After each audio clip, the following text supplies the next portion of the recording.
હે આજે રાજા રે બોલાવે પરધાનિયા આવજો રે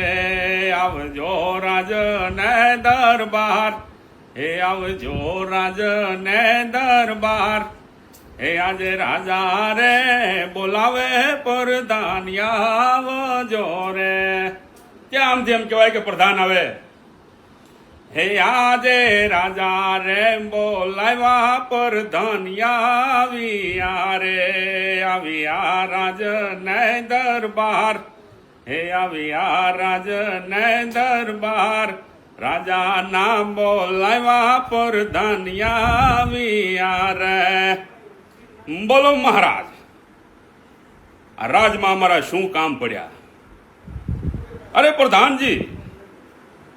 આ રાજમાં તમારા એ કામ પડ્યા કે ઘણા દિવસથી આપણે નગર ચર્ચાએ નથી ગયા તો હું વિચારું છું કે આપણે નગર ચર્ચાએ જઈએ ઠીક છે મહારાજ જેવી તમારી મરજી એમ કહેવાય કે એમ કરીને રાજાને પ્રધાન બંને હાલ્યા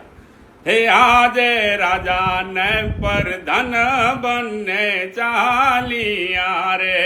ચાલ્યા નગરની મોજાય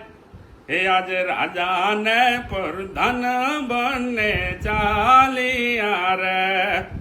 રાજા અને પ્રધાન બંને હળુ હળુ હાલ્યા જતા હોય ને એમ કહેવાય કે સામેથી એક ખેડૂત વાવણી કરવા જતો હોય અને રાજાને જોઈ અજમલ રાજાને જોઈ અને એ ખેડૂત અવળું ફરીને ઉભો રહી જાય છે ત્યારે એમ કહેવાય કે અજમલ રાજા પ્રધાનને કહે છે કે હે પ્રધાન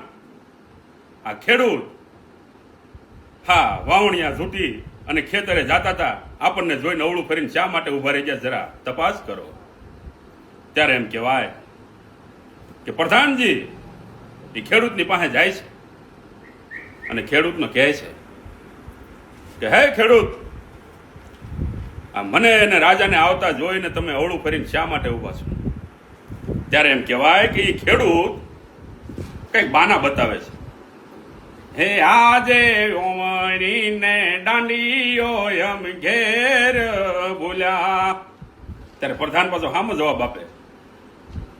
કે આજે ઓરણીને દાંડો તમારી પાસે રે પડ્યા હે જૂઠું શા માટે બોલો વળી પાછો એ રાજા પાસે આવે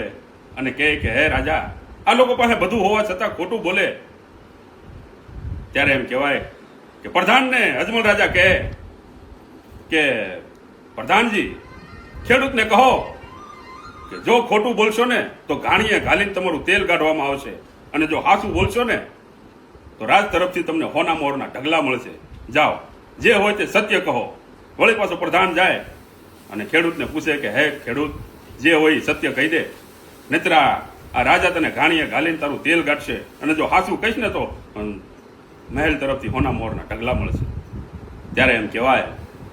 કે એ ખેડૂતે કીધું કે હે પ્રધાન આ વાવણીમાં અમે અમારા આ દાણા લઈને વાવવા જઈ રહ્યા છીએ અને જો આ રાજાના શકન લઈને અમે વાવણી વાવવા જઈને તો અમારા બધા દાણા ખોટા પડે હો ત્યારે એમ કહેવાય કે પ્રધાને કીધું કે હે ખેડૂત લોકો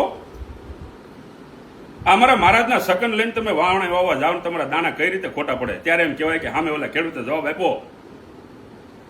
કે હે પ્રધાન આ તમારો રાજો છે ને એ પેટનો વાંજીઓ છે એના ઘેરે જો બાડું બોબડું લૂલું રમડું એક દીકરું હોત ને તો આ રાજ સલાવત નહીં આ રાજને મણમણ જેવડા તાળા દેવા હે ત્યારે એમ કહેવાય કે ઓલા પ્રધાનની આંખમાંથી દડ દડ આહુડા વૈયા ગયા અને એમ કહેવાય કે અજમલજી રાજા પાસે આવ્યા અને અજમલજી રાજાને કીધું કે હે મહારાજ આ ખેડૂત લોકો આપના દર્શન કરીને એના વાવણી વાવવા નહીં જઈ શકે કારણ કે તમે પેટના વાંજ્યા છો ત્યારે એમ કહેવાય કે અજમલ રાજાએ કીધું કે મારે લાસા લક્ષ્મીને સગુણા ત્રણ ત્રણ દીકરીઓ છે હું વાંજ્યો કેમ કહેવાઓ ત્યારે એમ કહેવાય કે અજમલ રાજાને એમ થયું